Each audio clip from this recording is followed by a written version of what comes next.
আসসালামু আলাইকুম বন্ধুরা, নতুন আরেকটা ভিডিওতে আপনাদের সবাইকে স্বাগতম। আপনারা কি জানেন আপনাদের ফোনের ফোন কল অথবা এসএমএস অন্য আরেকটা ফোনে ট্রান্সফার করা যায়? আজকে আমরা শিখব আমাদের ফোনে কল ফরওয়ার্ড করা আছে কি না, আর যদি করা থাকে সেটা বন্ধ করার নিয়ম। প্রথমে আমরা ডায়াল প্যাডে চলে যাব, তারপরে ডায়াল করব আমরা *#21#। আমরা সিম সিলেক্ট করে নিব।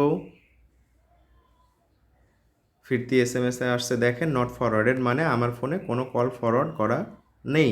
যদি করা থাকে তাহলে আমরা কেমন করে বন্ধ করব? আমরা সেম আবার ডায়াল প্যাডেই যাব, তারপর আমরা #*002#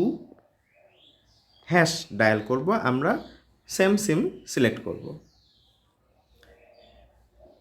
এই যে দেখেন অল ইরেজার ওয়াজ সাকসেসফুল, মানে আপনার সাকসেসফুলি সব কিছু ইরেজ করে দিয়েছে।